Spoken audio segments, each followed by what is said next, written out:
Good evening friend, Dastak coaching Varanasi में आपका स्वागत है।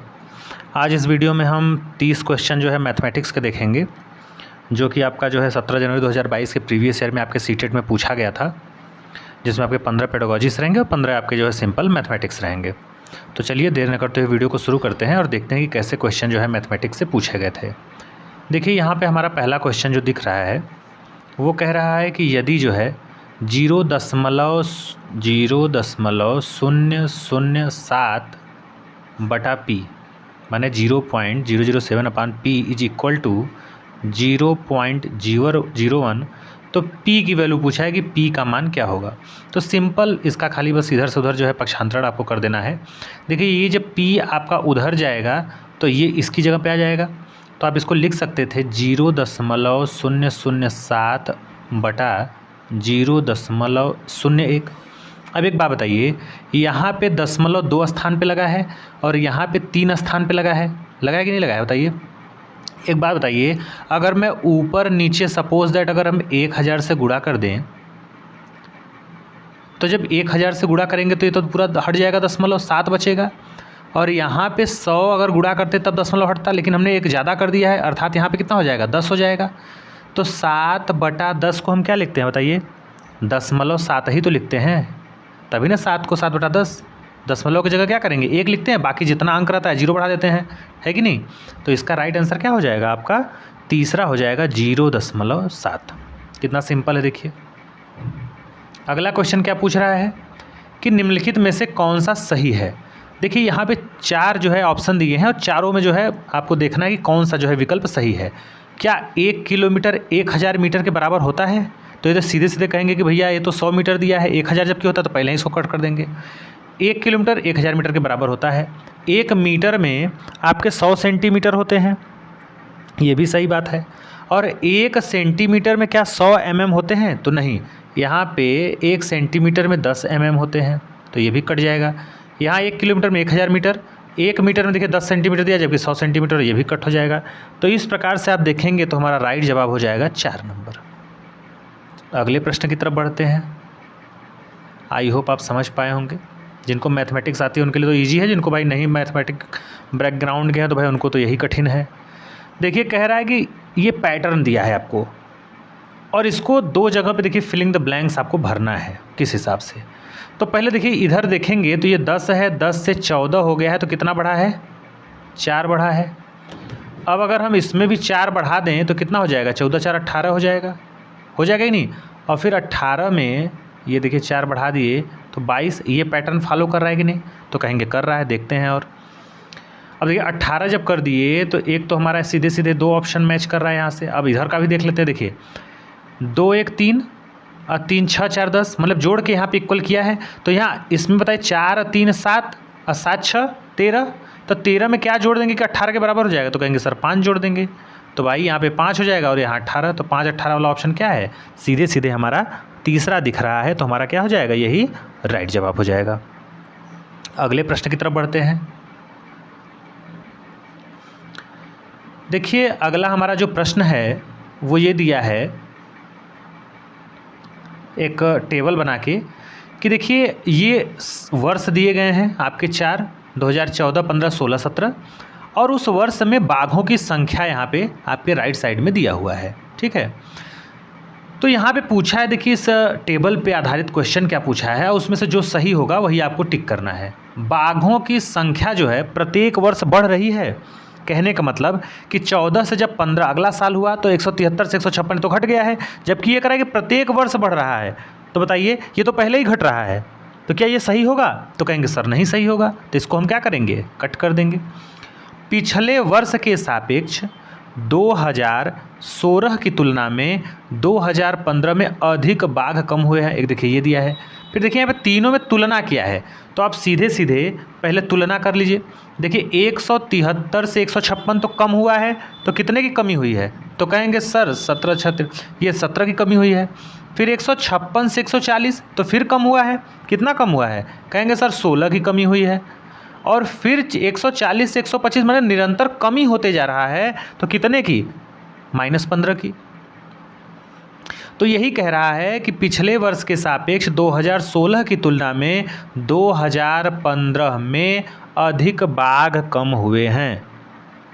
तो भाई एक बात बताइए, आप ये देखिए यहाँ पे सन कौन सा दिया है 2016 और यहाँ पे क्या दिया है 2015।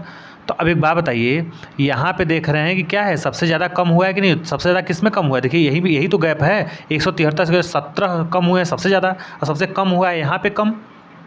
और देख लीजिए ऑप्शन में क्या दिया, पिछले वर्ष पे 2015 की तुलना में 2017 में अधिक बाघ कम हुए हैं। तो ये तो क्या हो जाएगा आपका, गलत हो जाएगा सीधे सीधे। पिछले वर्ष के सापेक्ष 2016-17 में समान संख्या में बाघ कम, ये भी गलत बात है, असमान समय में हुए हैं जो है संख्या में। तो सबसे ज़्यादा जो है 2016 की तुलना में 2015 में ही क्या हुए हैं, बाघों की संख्या जो है यहाँ पे कमी आई है। तो राइट हमारा जवाब क्या हो जाएगा, आपका दूसरा हो जाएगा। ये टेबल बेस्ड था आपका। अब देखिए यहाँ पे क्या कह रहा है कि करीम फूल खरीदने गया, ठीक अच्छी बात है गया, उसने 2 रुपये के 4 सिक्के लिए। भैया 2 रुपये के कितने सिक्के लिए, तो कहेंगे सर 4 सिक्के, 4 है तो जब 2 रुपये का 4 सिक्का लेगा तो कितना हो जाएगा सब बताइए, 8 रुपया हो जाएगा, होगा कि नहीं होगा बताइए, 2 रुपये का 4 सिक्का। फिर 20 रुपये के 2 नोट, ये भैया 20 रुपया का कितना नोट लिया है 2, तो कितना हो जाएगा 40 रुपया हो जाएगा।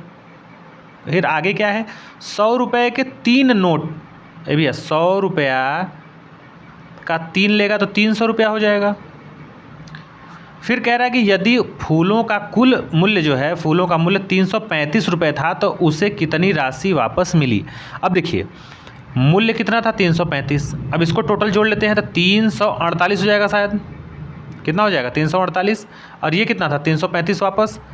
तो ये बताइए कि उसने पूछा कितनी राशि वापस मिली, तो इसमें डिफरेंस घटा दीजिए भाई, 348 है 335 घटाएंगे तो 13 रुपये आएगा, और यही 13 आपका क्या हो जाएगा, राइट आंसर हो जाएगा, 4 नंबर सीधे सीधे। अगले प्रश्न की तरफ बढ़ते हैं। एक विषम बाहु, देखिए यहाँ त्रिभुज से पूछा है आपका, एक विषम बाहु त्रिभुज में होते हैं। देखिए त्रिभुज तो आपको नॉर्मली पता है 3 प्रकार के होते हैं, एक होता है समबाहु। अब समबाहु त्रिभुज कौन सा होगा, जिसको तीनों भुजाएं क्या होंगी, बराबर होंगी। सम द्विबाहु होता है, द्विबाहु, अब द्वि माने 2 होता है तो जिसकी 2 भुजाएं बराबर हों, क्या हो 2। और एक होता है विषम बाहु, जिसकी जो है सभी भुजाएं क्या हों, असमान हों, अर्थात बराबर न हो, ठीक है। तो ये बताइए, इससे पूछा कि विषम बाहु त्रिभुज में क्या होता है, तो विषम बाहु त्रिभुज में ये होता है कि भुजाएं समान नहीं होती हैं। तो इसमें दिया 3 समान भुजाएं होती हैं, कभी नहीं होगा, क्योंकि ये तो क्या हो जाएगा, ये तो समबाहु हो जाएगा आपका, सम बाहु हो जाएगा। सम माने बराबर, बाहु माने भुजा, 2 समान भुजाएं रहेंगी तो ये भी नहीं होगा, इसको कहते हैं सम द्विबाहु, मैंने बताया अभी। 3 असमान भुजाएं हैं तो यही क्या हो जाएगा हमारा विषम बाहु त्रिभुज हो जाएगा। तो इसका हमारा राइट आंसर इस प्रकार से क्या बनेगा, 3 नंबर बनेगा, ठीक। अगले प्रश्न की तरफ बढ़ते हैं फटाफट। अब देखिए क्या कह रहा है क्वेश्चन में कि एक ट्रेन टिकट काउंटर पर कुछ व्यक्ति लाइन में खड़े हैं, टिकट लेने के लिए लाइन में लोग खड़े हैं, ठीक अच्छी बात है। अमीना का जो प्लेस है, स्थान है, वो दोनों ओर से 14 है, दोनों तरफ से। भाई जैसे मान लीजिए सपोज दैट ये काउंटर है और ये लंबी लाइन ऐसे लगी हुई है, ठीक है ना, और मान लीजिए कि अनीता यहाँ पे खड़ी है, इसको भी एक काउंट कर लेते हैं, ठीक। अब इधर से भी देखेंगे तो 14वें नंबर पे है, और इधर शुरू से भी देखेंगे तो 14वें नंबर पे है। तो पूछा है कि लाइन में कुल कितने व्यक्ति हैं। अब एक नॉर्मल फार्मूला तो आपको पता ही है, नहीं पता हो तो मैं बता दूंगा, लेकिन पहले एक सिंपल चीज़ समझिए अगर आपको कुछ नहीं समझ में आ रहा है। अब एक बात बताइए, मान लीजिए 1 2 3 4 5 व्यक्ति हैं, ये आपको पता है, और ये देखिए मान लीजिए ये कोई व्यक्ति आप ही हो गए, तो आप ये मत सोचिए कि भी 5 व्यक्ति हैं। आप ये बताइए, अगर मैं ये कहूँ कि आपका इधर से भी स्थान तीसरा है और इधर से भी तीसरा है, तो बताइए कि कुल कितने व्यक्ति हैं। तो कहेंगे जब 3 इधर से 3 इधर से तो कुल 6 हो गए। लेकिन हुआ क्या कि आप इधर से भी काउंट किए तो इस व्यक्ति को आप गिने हैं 1 2 3, और इधर से भी 3 गिने हैं, अर्थात एक ही व्यक्ति को 2 बार गिना जाता है। तो ये तो गलत बात है, एक ही बार ना गिनना है। तो इसीलिए क्या करते हैं कि जब किसी व्यक्ति का पूछे जो है दाएं से स्थान, बाएं से स्थान, ऊपर से चाहे नीचे से, तो जब ये दिया हो कि दोनों तरफ से इतना है तो आप उसका डबल करके एक क्या करते हैं, माइनस कर देते हैं। तो इसी तरह से यहाँ पे हो जाएगा 14वां स्थान है दोनों तरफ से, तो 14 अब प्लस 14 28 हो जाएगा, और एक क्या माइनस कर लेंगे तो 27 होगा कि नहीं होगा।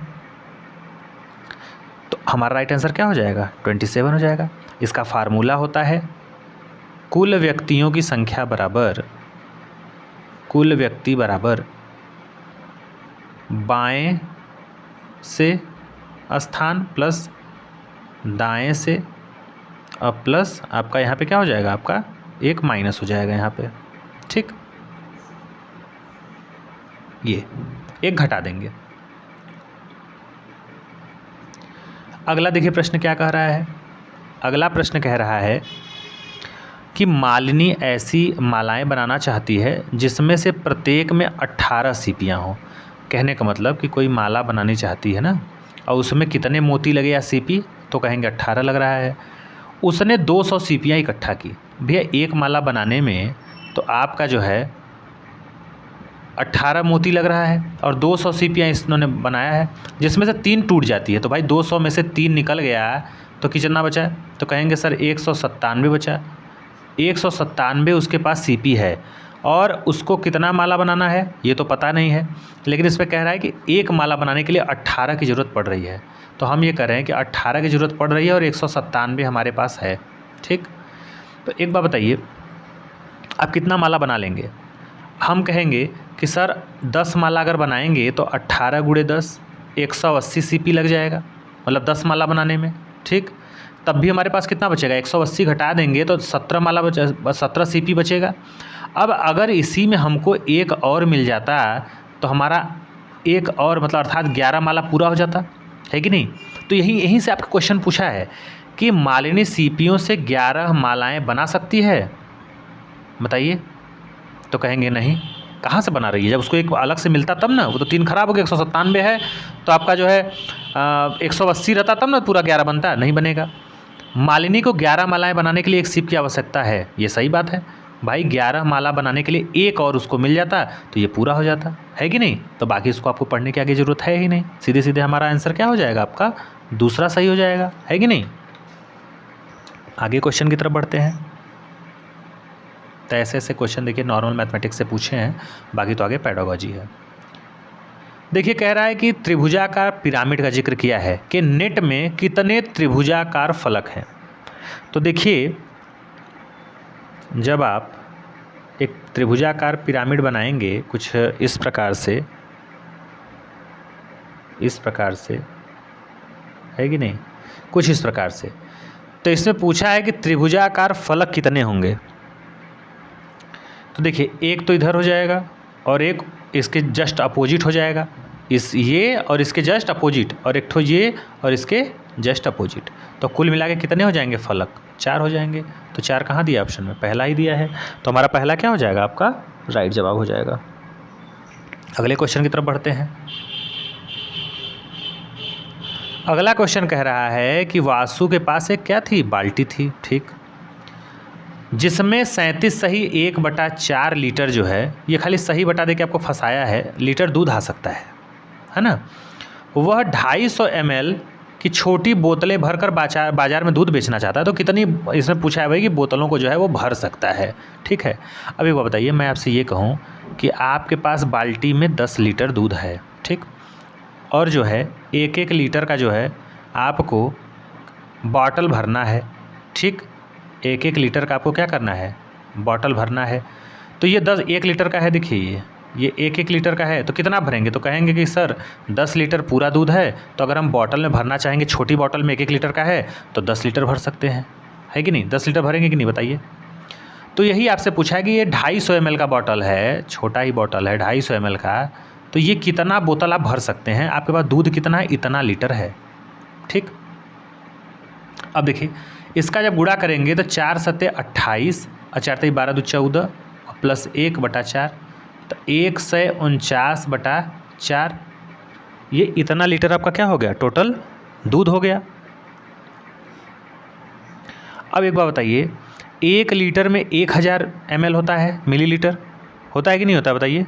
तो आप इसको अगर 1000 से कन्वर्ट करेंगे तो सीधे सीधे, क्योंकि इसमें आपको ml में बदलना है, तो इसमें सीधे सीधे क्या करिए 1000 से गुणा कर दीजिए। तो इसको जब 1000 से गुणा करेंगे आप तो 4 से काटेंगे तो ये आ जाएगा 250। अब 149 अगुड़े 250, ये पूरा आपका कितना ml आ गया 149 अगुड़े 250। और इसको भाग लगा दीजिए किससे, 250 ml का पैकेज है तो ये कट जाएगा तो 149 बाटल आप भर सकते हैं। कितना, 149। भाई सीधे सीधे 10 लीटर दूध है, 1 लीटर का भरना है तो 10/1 कितना आएगा, 10 आएगा। अगर हम करें कि आपके पास 10 लीटर दूध रहता है और 2-2 लीटर का बाटल भरना, 10/2 कर देते, 5 बाटल भरते। सीधे सीधे वही अपनाना है आपको इसमें, बस सही बटा को उसको कन्वर्ट कर देना है ml में, आपको ये आना चाहिए। देखिए इसमें क्या कह रहा है कि सीमा और सिराज के घरों के बीच की दूरी कितनी है, 666.66 है। कितना है, इतना दूरी है, ठीक है, इतना डिस्टेंस है। तो कह रहा है कि उनके घरों के बीच की दूरी के अंकों के मानों के बारे में कौन सा कथन सत्य है। अब इसके बारे में आपसे देखिए कथन से पूछा है, सैकड़े के स्थान पर, सैकड़ा का स्थान पर, अब देखिए ये आपका इकाई हो गया। अब कुछ लोग कहेंगे कि सर यहाँ से इकाई शुरू होता, भैया दशमलव लगा है, ठीक है, ये इसका मतलब होता है 1/10, इसका मतलब होता है 1/100, ठीक है। ये अब देखिए ये इकाई है, ये आपका दहाई हो गया, ये आपका सैकड़ा हो गया। इसकी वैल्यू 6, इसका 60, इसका 6, 60 और इसका 600 होता है कि नहीं। तो इसमें यही पूछा है कि सैकड़े के स्थान पर 6 का मान, सैकड़े के स्थान पे 6 का मान, काई दहाई सैकड़ा, ये 6 के मान से 10 गुना है इसका। देखिए इससे क्या इसका मान इससे 10 गुना है, आप खुद बताइए, देखिए आपके सामने है, आंसर दीजिए। तो कहेंगे नहीं है, ये तो आपका कितना है, ये क्या 10 गुना है, बताइए। 60 ये रहता तब ना होता, ये तो 100 गुना है, तो ये कभी नहीं होगा। शतांश के स्थान पर, शतांश माने 1/100, ये जो है आपका शतांश के स्थान पर जो 6 का मान है, माने ये जो वैल्यू है 6 का मान, इकाई के स्थान पर माने ये जो 6 है 1/10 है, बताइए। तो कहेंगे ये भी नहीं है। फिर क्या है, इकाई के स्थान पर 6 का मान, इकाई के स्थान पर 6 का मान, ये हो गया आपका इकाई के स्थान पर 6 का मान। दहाई के स्थान पर 6 का मान, दहाई का कितना हो गया, 60 होगा। अब देखिए जब 60 हो गया के मान का क्या है 1/10 है, भाई इसका 1/10 जब निकालेंगे तो 6 ही तो आएगा, तो ये तो सही बात है आपका। तो ये हमारा क्या हो जाएगा, राइट आंसर हो जाएगा। देखिए यहाँ पे पूछा है आपसे कि अक्षर यच में सममित रेखाओं की संख्या पूछा है। तो यच में सममित रेखाओं की संख्या जब आप देखेंगे तो इसमें 2 ही आएंगे, एक आपका जो है ये आ जाएगा, ये वाला, ठीक है, और एक ठो आपका ये आएगा। तो इसमें आंसर क्या हो जाएगा, 2 आ जाएगा। नेक्स्ट क्वेश्चन देखेंगे। 3 मित्र जो है 24 घंटे की घड़ी का समय जो है 12 घंटे की घड़ी के समय में किस प्रकार से बदल सकते हैं। जैसे रेलवे वगैरह टाइम देखते हैं आप तो 24 घंटे में चलता है और नॉर्मल आपका 12 घंटे चलता है। तो नियमतः क्या करते हैं, जैसे 12 बज रहा है तो आप उसको कन्वर्ट करना चाहे तो 12 इसमें जोड़ देंगे तो सीधे सीधे क्या हो जाएगा, 24 हो जाएगा। तो 12 बस जोड़ते रहिए। तो यही देखिए इसमें कन्वर्ट किया है किसमें, आपको 24 घंटे की सुई में। अब देखिए इसको जब आप कन्वर्ट कर किए हैं तो कितना आया है, देखिए 11:45 है और ये 23:45 है। तो इसमें जब 12 जोड़ेंगे तो 11 दूनी 22 1 23:45, ये तो सही है। ये देखिए ये 4:30 AM है और ये कितना है, ये 4:30, ये 16:30 है आपका, है कि नहीं। तो एक चीज़ में देखने वाली बात यह है कि 16:30 कब बोलते हैं, शाम को ना बोलते हैं भाई। जब देखिए रात के 12 बजे के बाद, रात के 12 बजे के बाद, ठीक है, और रात के जब 12 बजते हैं रेलवे वाले सुई में तो कितना होता है, 24 होता है ना। फिर उसी के बाद से वहाँ पे 1-2 चलता है, ठीक है। ऐसे ही इस वाले में भी 1-2 चलता है, नॉर्मल वाले में भी। लेकिन ये चलते चलते ये जब 12 बजता है तो ये भी 12 बजता है, लेकिन ये जब 1 बजता है तो यहाँ पे 13 हो जाता है कि नहीं। तो ये सिलसिला चलता रहता है। तो यहाँ पे AM न हो के PM रहता तब हमारा राइट आंसर होता है। तो यही पूछा है कि कौन सा इसमें गड़बड़ है। तो 12 घंटे वाली सुई किससे गलत समय प्रदर्शित कर रही है, तो इसी आपका बिट्टू वाले में। तो ये आपका राइट आंसर क्या हो जाएगा, सीधे सीधे B वाला हो जाएगा। आगे देखिए क्या दिया है, सोनम की पानी की बोतल में 1 लीटर पानी आता है, ठीक। 1 लीटर का मतलब 1000 ml पानी उसके बॉटल में जो है, जो भी आपका बॉटल है उसमें जो है इतना पानी आता है। अब इसमें से हुआ क्या कि 1000 वाले में से इन्होंने 275 ml पिया और उसकी दोस्त ने कितना पिया, 250 ml पिया, ठीक है। तो अब कितना पानी बचा, तो भैया 1000 कैपेसिटी थी भरी हुई, 275 और 250 निकाल दीजिए, है कि नहीं। तो देखिए ये अगर इसको दोनों को ऐड करेंगे तो ये 5 हो जाएगा, 7 5 12, ये 525 आ जाएगा। अब 1000 में से 525 घटा 475 ml आएगा आपका। तो 475 ml आपका क्या हो जाएगा, राइट आंसर किस में है, बी वाले में है दिया, 2 वाला 475 ml। कितना आसान है। तो प्रैक्टिस ज़रूरी है इसका। आगे देखिए क्या दिया है, इससे आपको तरीका पता चलेगा प्रीवियस ईयर से। देखिए यहाँ पे सामान दिया है, उसका वजन दिया है और इस सामान को लाद के कहीं शिफ्ट कराना है। और जिस गाड़ी में आप लाद के शिफ्ट करेंगे, ठीक है, जिस गाड़ी में लाद के शिफ्ट करेंगे इसकी जो मैक्सिमम कैपेसिटी है वो 300 से ऊपर नहीं ले जा सकती है कि नहीं। तो इतना सामान लादना है इसमें। तो देखते पहले वज़न कितना हो रहा है। तो जब इन सारे को आपको जोड़ेंगे आप तो ये पूरा 368 किलोग्राम आएगा। और लादना कितना है, बस मैक्सिमम 300। कहने का मतलब 68 किलो हमको क्या करना है, वजन निकालना पड़ेगा। तो वही पूछा है कि किस वस्तु को हटा दें कि 300 के बराबर हो जाए। तो 68 किलोग्राम अलमारी का वजन दिख रहा है हमको, तो अलमारी ये क्या करेंगे, लेस कर देंगे। अलमारी नहीं ले जाएंगे तो हमारा सीधे सामान क्या होगा, पूरा चला जाएगा। तो ऑप्शन 3 क्या हो जाएगा हमारा, सही हो जाएगा, अलमारी। अगले क्वेश्चन की तरफ बढ़ते हैं।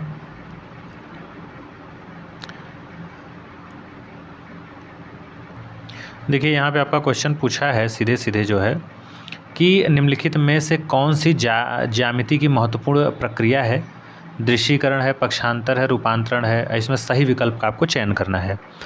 तो जैसे अगर आप वैन हीले का जो है ज्योमेट्रिकल रीजनिंग थियरी पढ़े होंगे, तो वैन हीले जो है आपको मैं बता दूं,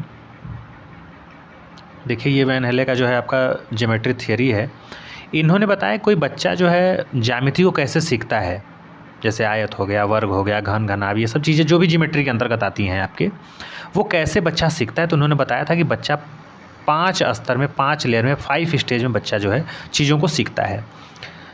इन्होंने 5 जो है लेवल बताए थे, जो कि लेवल इनका 0 से शुरू होता है और 4 लेवल तक चलता है। ये 0 है, जैसे ये 1 लेवल है, ये 2 है, ये 3 है, ये चौथा लेवल है। पहला जो लेवल है आपको पता है, छोटा बच्चा रहता है तो वो पहले देखता है चीज़ों को, विजुलाइज करता है और उसका इमेज बनाता है अपने दिमाग में, है कि नहीं। अब जो छोटा बच्चा है, अगर मान लीजिए कुत्ता है, अब कुत्ते को आप बता दें बेटा ये बिल्ली है, तो बिल्ली ही समझ लेगा। उसको भी उतना नॉलेज नहीं रहता है, चीज़ों को जो वो बताया जाता है वही वो क्या करता है, अपने दिमाग में उस चीज़ का इमेज बना लेता है। तो पहला जो होता है वो चाक्षुषीकरण। अब देखिए इसमें क्वेश्चन कैसे बनते हैं। इसमें यही होता है कि सबसे ज़्यादा जो क्वेश्चन बने हैं मैथमेटिक्स के हर जो है पार्ट में, इनका ऑर्डर पूछता है कि पहले ये चाक्षुषीकरण हमारा दृश्यीकरण होगा कि विश्लेषण होगा कि अनौपचारिक होगा कि औपचारिक होगा कि स्वयं सिद्धि होगा। तो याद रखिएगा, शुरू होगा चाक्षुषीकरण या फिर दृश्यीकरण से, विजुलाइजेशन से। बच्चा पहले देखेगा चीज़ों को, उसका नामकरण करेगा, ठीक है, अपने दिमाग में। फिर जब लेवल 1 में आता है बच्चा, तो वो विश्लेषण करता है, अर्थात जिस वस्तु का आकार वह देखता है उसके गुणों के आधार पर उसका क्या करता है, वर्गीकरण करता है। जैसे वर्ग और आयत में वो क्या करता है, अंतर स्पष्ट करने लगता है, क्योंकि वो उसके गुणों को जान जाता है। जो तीसरा स्टेज है आपका अनौपचारिक का, जिसको संबंध पहचानना है, इसमें क्या होता है, इसमें वह आकृतियों के बीच संबंध पहचानने लगता है। जैसे अगर ये आयत है तो अगर बीच में से इसको हम काट दें तो ये वर्ग 2 ठो बन जाएगा, इस तरह से। तो ये संबंध जो है बच्चा जानने लगता है अनौपचारिक स्टेज में, रिलेशनशिप में, दूसरे लेवल में। जब बच्चा तीसरे लेवल में आता है, औपचारिक स्टेज में, फॉर्मल डिडक्शन लेवल में, तो इसमें क्या होता है, इसमें बच्चा आकृतियों के साथ साथ क्या करता है, उसके बीच अंतर तो स्पष्ट कर लेता है और फार्मूले भी धीरे धीरे क्या करता है, बनाने लगता है। जैसे आयत है तो आयत की जो परिमाप या फिर उसका जो है क्षेत्रफल पूछे तो लंबाई गुणे चौड़ाई हो जाएगा, है कि नहीं। तो ये फार्मूले वगैरह जानने लगता है बच्चा। और जैसे ही वह लास्ट स्टेज में जाता है, वह इन फार्मूला कहाँ से आया, जैसे होता है ना, प्रूफ कराया जाता है चीज़ों को, आप पढ़े होंगे। तो तो इसमें बच्चा अपने ज्यामिति चिंतन के अनुसार क्या करता है, खुद से चीज़ें बनाता है, अर्थात ज्यामिति गणित के रूप में क्या करता है, समझा जाता है इसी में।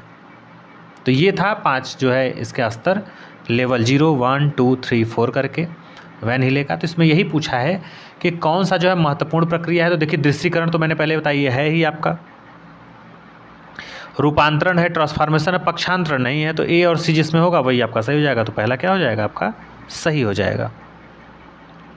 अगले क्वेश्चन की तरफ बढ़ते हैं। अगला क्वेश्चन हमारा कह रहा है कि निम्नलिखित में से कौन सा जो है गणित के शिक्षण अधिगम के संदर्भों में खेलों के लिए अति उपयुक्त है। देखिए इसका क्या मतलब है, इसमें आपको ऑप्शन दिए गए हैं। पहला ऑप्शन कह रहा है कि गणितीय खेलों में व्यस्त होने के दौरान हम बच्चे का आकलन नहीं कर सकते। ठीक है, अब इसे देखिए उपयुक्त आपको चुनना है। तो क्या हम, ये सही बात है कि अगर बच्चा खेल में अगर संलग्न है, जुड़ा हुआ है, तो उसका आकलन नहीं कर सकते? क्यों नहीं कर सकते हैं? तो ये क्या हो जाएगा आपका, गलत है। दूसरा क्या कर रहा है, गणितीय खेल क्या है, गणित में आनंददायी अधिगम के अनुभव को प्रदान करता है। कहने का मतलब बच्चे को खेल खेल के माध्यम से चीज़ों को सिखाइए, बताइए, तो ये तो आनंद आएगा ही। तो ये तो सही लग रहा है, ये जबकि गलत था। फिर कह रहा है गणितीय खेल आम दिनचर्या वाले खेल होते हैं। तो ये भी गलत बात है, आम दिनचर्या वाले खेल नहीं होते हैं। तो इस प्रकार से केवल जो है दूसरा हमारा ऑप्शन बी में है आपका, ये मतलब 2 में। अगला क्वेश्चन चलते हैं। अगला देखिए हमारा क्वेश्चन कह रहा है राष्ट्रीय पाठचर्या रूपरेखा 2005 के अनुसार निम्नलिखित में से कौन सा गणित शिक्षण का जो उद्देश्य है वह प्राथमिक कक्षाओं के लिए न्यूनतम उपयुक्त है। अर्थात 4 ऑप्शन आपको दिए गए हैं, इसमें है तो जरूर सब कारगर, लेकिन इसमें से ऐसा कुछ है कि बहुत कम काम देता है उद्देश्य के रूप में शिक्षण में। कौन कौन सा है, दिक् स्थान संबंधी समझ में जो है क्या करना, वृद्धि करना, ये तो भाई करेगा। गणित के प्रति रुचि को पोषित करना, भाई अगर इंटरेस्ट ले रहे हैं तो उसको आप अच्छे से बच्चों को समझाइए, ऐसा नहीं कि डिमोटिवेट करिए, ये भी सही है। वास्तविक जीवन के अनुभवों को गणित से जोड़ना, सही बात है भाई, व्यवहारिक ज्ञान दीजिए आप बच्चों को। फिर है बीजीय चिंतन की कुशलता को विकसित करना। बीजीय देखिए जो चिंतन होता है वो खास करके प्राथमिक स्तर पर नहीं, जूनियर स्तर पर पढ़ाया जाता है, बीजगणित वगैरह जैसे आपके आगे ये सब चीज़ें, तो ये आपका नहीं होगा। तो इस प्रकार से राइट आंसर हमारा क्या हो जाएगा, 4 हो जाएगा। अगले क्वेश्चन की तरफ चलिए। कह रहा निम्नलिखित में से कौन सा, देखिए वैन हिले फिर आ गए, इनसे 2-2, 3-3 क्वेश्चन बनते हैं डायरेक्ट, तो इसको आप स्किप नहीं कर सकते हैं। कौन सा वैन हिले द्वारा जो है ज्यामिति विवेचना के स्तरों की विवेचना का लक्षण नहीं है, माने 3 हैं जो है लक्षण और 1 नहीं है। अनुभव आश्रित, तो यह अनुभव तो बच्चा करेगा ही चीज़ों को। विकासात्मक, विकास भी होगा, डेवलपमेंट भी होता है उसमें। अनुक्रमिक होता है, एक सीक्वेंस होता है किसी चीज़ का, लेकिन एज का इन्होंने कोई जिक्र नहीं किया है। भाई आप कहेंगे अनुभव आश्रित क्या है, भाई चीज़ों को जब आप विजुलाइज करेंगे, देखेंगे, परखेंगे, गुणों को उसको समझेंगे, अंतर स्पष्ट करेंगे तो अनुभव होगा कि नहीं होगा कि अच्छा इसमें ये है तो उसमें ये है। विकास होता है, अनुक्रमिक होता है, लेकिन आयु आश्रित का इन्होंने स्तर का जो है विकसित जो है लक्षण नहीं है इसमें। तो राइट आंसर क्या हो जाएगा आपका, 4 हो जाएगा। अगला देखिए क्वेश्चन क्या है, कह रहा है कि निम्नलिखित में से कौन सी अवधारणा डीन्स ब्लॉक का उपयोग करते हुए नहीं पढ़ा जा सकता। अर्थात सब पढ़ा सकते हैं लेकिन डीन्स का प्रयोग करके इस एक चीज़ को नहीं पढ़ा सकते। डीन्स क्या होता है, एक तरह से आपका जैसे ऐसे बॉक्स नुमा होता है पजल की तरह, ठीक है, इसका उपयोग करके जो है आप बच्चों को क्या कर सकते हैं, किस चीज़ को नहीं पढ़ा सकते हैं। जैसे ऐसे 3D डायग्राम अगर आप बनाएंगे, है कि नहीं, इस चीज़ को, तो ऐसे ऐसे इसमें देखेंगे कट का निशान रहता है ऐसे पजल टाइप, तो इसका उपयोग करके किसको नहीं पढ़ा सकते। देखिए स्थानीय मान पढ़ा सकते हैं, संख्याओं अंकों का योग पढ़ा सकते हैं, 1 अंक वाली संख्याओं का गुणन पढ़ा सकते हैं, लेकिन प्रोबेबिलिटी कभी भी प्रायिकता आप नहीं पढ़ा सकते हैं। तो इसमें यह भी है कि क्या क्या पढ़ाया जा सकता है, इसका एक फार्मूला होता है। जैसे आप पढ़े होंगे बॉडमास का रूल, BODMAS, तो ये दोनों जो B है, ब्री से ब्रैकेट, O से ऑफ, ये तो हटा दीजिए। ये DMAS, D से क्या होता है, भाग होता है, डिवाइड, M से मल्टीप्लाई होता है, गुणा होता है कि नहीं, A से क्या है, एडिशन है आपका, और S से सबट्रैक्शन है। तो जोड़ घटाना संख्या का जो है, भाग ये सब चीज़ें स्थानीय मान वगैरह ये सब इससे जो है आप हम क्या कर सकते हैं, ज्ञात कर सकते हैं, लेकिन प्रोबेबिलिटी आप इससे जो है ज्ञात नहीं कर सकते। आगे क्या दिया है, निम्नलिखित में से कौन सा या बच्चों के पूर्व प्री नंबर के अवधारणा निर्माण से संबंधित है। कहने का मतलब ये जो ऑप्शन आपके 3 दिए गए हैं इनमें से बच्चों में पूर्व संख्या माने प्री नंबर के अवधारणा के निर्माण में कौन सा संबंध है। क्या एकैकी संगति है, ये है, पदानुक्रमिक समावेशन है, माप है, बताइए इसमें से क्या होगा। तो देखिए एकैकी संगति तो होगा और पदानुक्रमिक भी होगा, लेकिन मेजरमेंट जो है इसमें क्या होगा, नहीं होगा, क्योंकि नंबर की यहाँ पे बात कर रहा है। ठीक है, तो कौन सा राइट आंसर हो जाएगा, ए और बी आपका जो है 3 नंबर में है। ठीक, अब देखिए, अब जैसे एक चीज़ आप जानिए कि पूर्व संख्या अवधारणा को पढ़ाना, अंकों को पढ़ना और लिखाना सीखने से पहले बच्चों को यह जानना होता है कि गिनना कैसे है। भाई बच्चों को जो पता रहेगा तब ना कैसे गिना जाता है। जैसे आमतौर पर होता क्या है कि क्रम संख्या जैसे 1 2 3 4 5, इसी तरह से बच्चे भी क्या करते हैं, चीज़ों को सीख करके गिनती के रूप में क्या करते हैं, दोहराते रहते हैं। लेकिन जो माप है वो पूर्व संख्या की अवधारणा में क्या होती है, शामिल नहीं होती है, तो माप जो है इसमें शामिल नहीं होता है। अगले क्वेश्चन की तरफ बढ़ते हैं। गणित में कक्षा आधारित आकलन, देखिए कक्षा आधारित आकलन की बात कर रहा है। सभी विद्यार्थियों के अद्वितीय विशिष्टताओं, अनुभवों, कुशलताओं का ध्यान रखना चाहिए और सम्मान करना चाहिए। सही बात है भाई, अलग अलग पृष्ठभूमि के अलग अलग भाषाओं के बच्चे होते हैं, सबका क्या करना चाहिए, अनुभव कुशलताओं का ध्यान रखना और सम्मान करना चाहिए, क्योंकि सब एक दूसरे से गुण में क्या है, अद्वितीय हैं, एक समान वाले गुण नहीं है। दूसरा क्या कह रहा है, गणितीय निर्देशों से भिन्न एकाग्रचित पृथक तरीके से प्रस्तुत करना चाहिए। अब बताइए आप कि निर्देशों से, गणितीय निर्देश आप छोड़ करके जो है भिन्न, उससे अलग, एकाग्रचित पृथक तरीके से प्रस्तुत करना, क्या ऐसा आप कर सकते हैं, तो कहेंगे नहीं कर सकते हैं। भाई आप पृथक तरीके से प्रस्तुत नहीं चीज़ों को आकलन कर सकते हैं, तो ये तो कभी नहीं होगा बी वाला। तो जहाँ जहाँ बी है, जैसे आप करिए क्या कि जहाँ ऑप्शन वाले मिले आपको ऐसे ए बी सी डी वाले में, उसमें ऐसा एक ऑप्शन पकड़िए जो कि आप श्योर हो एकदम कि ये तो कभी नहीं होगा, तो बी तो कभी नहीं होगा।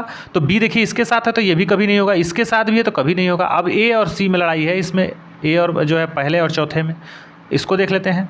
विद्यार्थी की चिंतन प्रक्रिया के बारे में जो प्रकट हो रहा है उसे क्या करना चाहिए, प्रतिबंधित करना चाहिए, ये भी भाई सही बात है।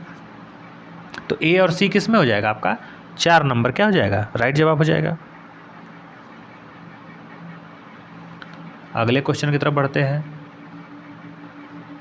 देखिए गणित के नेचर के बारे में पूछा है कि कौन सा सही है। गणित को विज्ञान के पैटर्न की तरह समझा जा सकता है, गणित को विज्ञान के पैटर्न की तरह समझ सकते हैं कि नहीं, क्यों नहीं समझ सकते हैं भाई, समझ सकते हैं। जैसे विज्ञान में भी देखिए न्यूमेरिकल वगैरह ये सब चीज़ें देती हैं, तो ये तो सीख सकते हैं। फिर क्या कर रहा है, गणित अमूर्त विचारों में संभावित संबंधों का अन्वेषण करता है।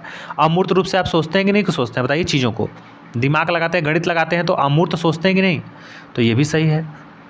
फिर क्या कर रहा है, क्योंकि गणित तर्कशास्त्र पे आधारित है इसलिए गणित में रचनात्मकता के लिए बहुत सीमित स्थान है। अब भाई ये बताइए, जहाँ पे तर्क होगा वहाँ पे क्या क्रिएटिविटी नहीं होगी, रचनात्मकता तो होगी, लेकिन यहाँ कह रहा है बहुत ही सीमित स्थान है, तो ये सीमित नहीं होगा, तो ये क्या हो जाएगा, गलत जवाब हो जाएगा। सी तो कभी नहीं होगा, तो सी इसमें भी है, सी इसमें भी है, दोनों कट हो गया, बचा ए और ए बी, तो ए बी आपका क्या हो जाएगा, राइट आंसर, अर्थात पहला हो जाएगा। तो क्वेश्चन के पढ़ने के बाद आप ऑप्शन देख के एलिमिनेट कर सकते हैं उसको। देखिए उपचारात्मक शिक्षण के बारे में पूछा है। अब उपचारात्मक क्या है, देखिए पहला होता है, एक होता है निदान, और निदान के बाद होता है उपचार। जैसे आपको कोई बीमारी है तो आप पहले जांच करवाने जाते हैं, ब्लड टेस्ट वगैरह कराते हैं, तो वो आपका डायग्नोसिस करता है, निदान करता है, फिर बाद में दवा देता है, तो वो उपचार होता है। तो इसमें उपचार सीधे सीधे पूछा है कि शिक्षण सबसे अधिक सहायक है। अगर आप किसी का ट्रीटमेंट कर रहे हैं, बच्चों का उपचार कर रहे हैं, उपचार का मतलब क्या है बच्चों के सेंस में, कि भाई कोई गलतियां हैं, वो चीज़ों को सीखने में त्रुटियां करें तो उनका सुधार किया जा सके आकलन करने के दौरान। अब कह रहा है उन छात्रों के लिए जो प्रतियोगिता परीक्षाओं में सम्मिलित होते हैं, क्या उनके लिए उपचारात्मक शिक्षक सबसे अधिक सहायक है, या फिर पाठ की पुनरावृत्ति करने के लिए। तो भाई देखिए, पाठ की पुनरावृत्ति तो कभी नहीं होगा, समस्या समाधान के लिए शिक्षण, और दिया है गणितीय संकल्पनाओं को समझने विद्यार्थी जिन कठिनाइयों का सामना कर रहा है उनको संबोधित करने और विद्यार्थियों के प्रदर्शन को सुधारना। ये देखिए सबसे अच्छा है। उपचार तभी होगा जब कठिनाई का आप क्या करेंगे, सामना करते हैं कि विद्यार्थी किस कठिनाई का सामना कर रही है, आप जानेंगे तभी ना, तब उसको संबोधित करके विद्यार्थी के प्रदर्शन को क्या करने के, सुधारने का प्रयास करेंगे। तो सबसे अच्छा उत्तर जो है इसमें 4 नंबर आपका है उपचारात्मक शिक्षण में। अगला क्वेश्चन देखिए क्या कह रहा है। अगला क्वेश्चन कह रहा है कि प्राथमिक स्कूल के बच्चे, देखिए यहाँ पे दिक् स्थान संबंधित समझ के बारे में जो है आपको न्यूनतम उपयुक्त पूछा है। दिक् स्थान माने होता है स्थानीय समझ, प्लेस वैल्यू जैसे। अब इसमें कह रहा है प्राथमिक स्कूल के बच्चे तार्किक संक्रात्मक निष्कर्ष नहीं निकाल सकते हैं, इसलिए x is greater than z। जैसे प्राथमिक स्कूल के बच्चे आकृतियों के अवधारणाओं को वास्तविक जीवन के परिस्थितियों में विस्तृत कर सकते हैं। बच्चे अपने शुरुआती स्कूल वर्षों में माप के तर्क को भाई शुरुआती स्कूल में माप के तर्क को तो समझते ही हैं।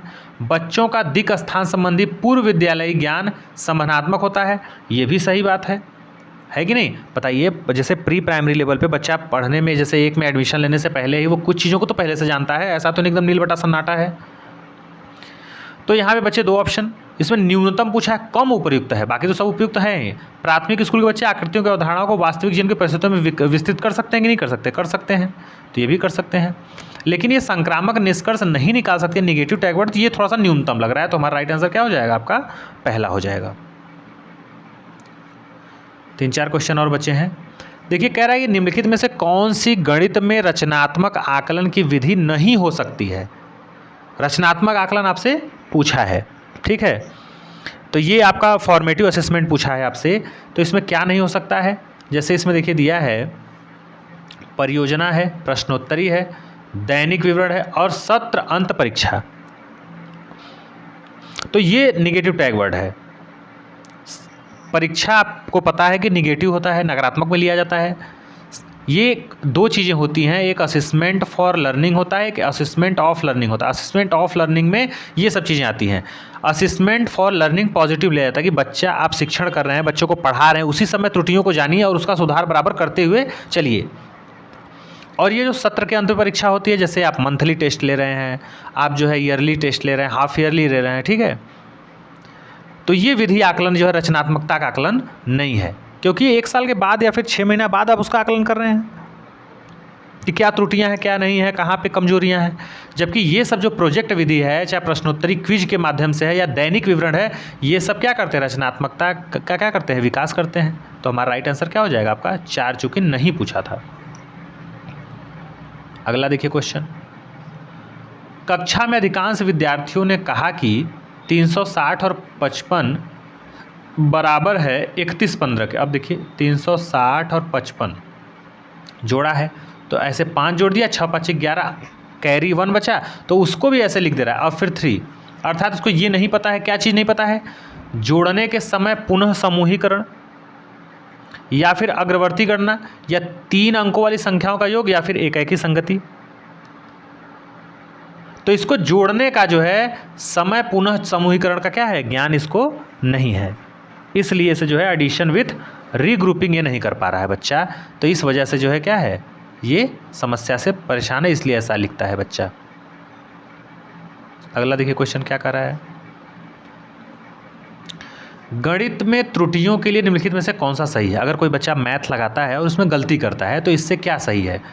यदि गणित में एक छात्र बहुत सारी गलती कर रहा है तो इसका मतलब यही है कि उसमें गणित करने की क्षमता का अभाव है। भाई त्रुटियां करना तो स्वाभाविक है, त्रुटियां नहीं करेगा तो सीखेगा क्या। लेकिन यहाँ पे कह रहा है कि वो त्रुटियां कर रहा है तो इसका मतलब है कि वो गणित में लगा नहीं सकता, वो क्षमताहीन है, उसमें वो क्षमता नहीं है। तो क्या ये सही बात है, तो कहेंगे नहीं ये तो सही बात नहीं, तो इसको कट कर दीजिए। अब क्या है, त्रुटियां गणित की भ्रांतियों के बारे में अंतर्दृष्टि देती हैं, सही बात है।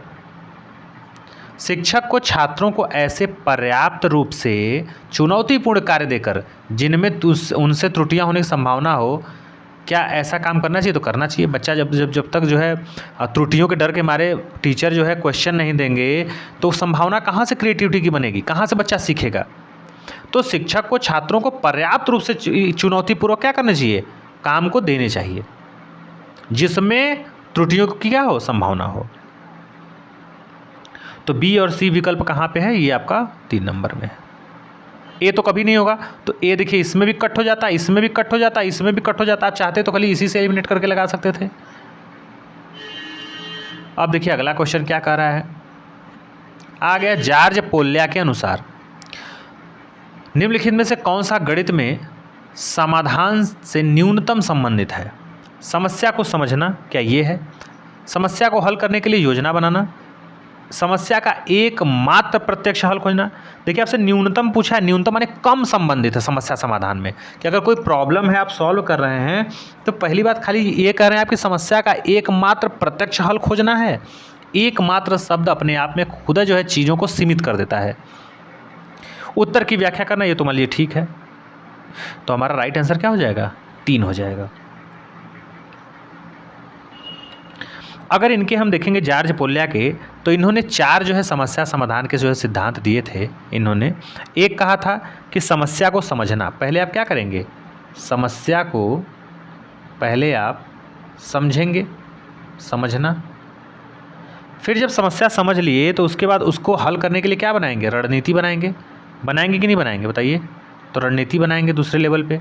तीसरे लेवल पे क्या करेंगे, उस उत्तर की व्याख्या करेंगे, जो भी आप रणनीति बना के लागू उसकी व्याख्या करेंगे, और फिर उसके बाद योजना को क्या करेंगे, आप लागू करेंगे। तो ये 4 इनका जो है था। आज के लास्ट क्वेश्चन की तरफ बढ़ते हैं। हमारा लास्ट क्वेश्चन देखिए क्या कह रहा है।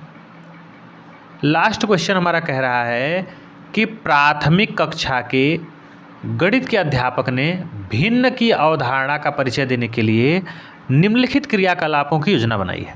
टीचर हैं, फ्रैक्शन पढ़ाने जा रहे हैं क्लास में, भिन्न पढ़ाने जा रहे हैं, तो नीचे 3 योजनाओं को दिया है और इसमें से पूछा है कि शिक्षक द्वारा उपयोग करने के लिए निम्नलिखित में से कौन से ऊपर दिए गए क्रिया का सर्वाधिक है, मतलब सबसे अच्छा तरीका कौन सा है भिन्न पढ़ाने के लिए। पहला दिया है विभिन्न प्रकार की भिन्नों को श्यामपट्ट पर लिखना और उनकी विविध समझाओ। अच्छा, इसको ऑर्डर में करने के लिए दिया है, उपर्युक्त क्रम में सजाना कि सबसे पहले क्या करेगा। तो देखिए इसमें दिया है कि पहले क्या करेगा टीचर, श्यामपट्ट पर क्या लिखेंगे, भिन्नों को लिखेंगे और विशेषता की व्याख्या करेंगे। कहने का मतलब श्यामपट्ट पे भिन्नों को पहले लिख देंगे और उसकी विशेषताओं के बारे में बताएंगे। फिर दूसरा में क्या कह रहा है, पेपर या कागज़ मोड़कर क्रियाकलाप के रूप में समरूप आयताकार पट्टियों और वृत्ताकार कटआउट का उपयोग करेंगे। और फिर दिया है कि विभिन्न चित्रों के उपयोग से 1/2 और 3/4 को क्या करेंगे, दर्शाएंगे। जैसे 1/2 का मतलब क्या हो गया, सीधे सीधे आधा हो गया, है कि नहीं, आधा। और 3/4 का मतलब क्या हो जाएगा बताइए, 75% होता है कि नहीं। अब जैसे यही है आपका, तो ये आपका ऐसे हो गया, है कि नहीं। तो ये पूरा हिस्सा, एक हिस्सा छोड़ करके ये ऐसे दिखाना चित्रों को काट करके। तो इसको ऑर्डर में कि पहले वो क्या करेगा, तो पहले वो पेपर को मोड़ करके जो है क्या करेगा, समरूप आयताकार पट्टियों को वृत्ताकार कटआउट का क्या करेगा, पहले वो उपयोग करेगा। तो पहले वो किसका उपयोग करेगा, बी का करेगा। फिर क्या करेगा, फिर वह उसी का जो है चित्र बनाएगा, 1/2 और 3/4 उस चित्र के माध्यम से क्या करेगा, दिखाएगा। तब बाद में जो है श्यामपट्ट पर अनेक प्रकार के भिन्नों को लिखेगा और उसकी विशेषता का बाद में जो है व्याख्या करेगा, लास्ट में व्याख्या करेगा। तो व्याख्या क्या होगा, लास्ट में होगा। तो ये 3 नंबर पे हो जाएगा, अर्थात BCA। तो BCA पहले पे ही है कि नहीं। तो ये थे 30 प्रश्न जो है मैथमेटिक्स के, जो कि आपके 17 जनवरी 2022 के ऑनलाइन पेपर में पूछे गए थे। आई होप वीडियो आपको पसंद आया होगा। तो अगर वीडियो पसंद आए तो प्लीज़ लाइक शेयर सब्सक्राइब करना मत भूलिएगा। मिलते हैं नए वीडियो में नए टॉपिक के साथ, तब तक के लिए थैंक यू।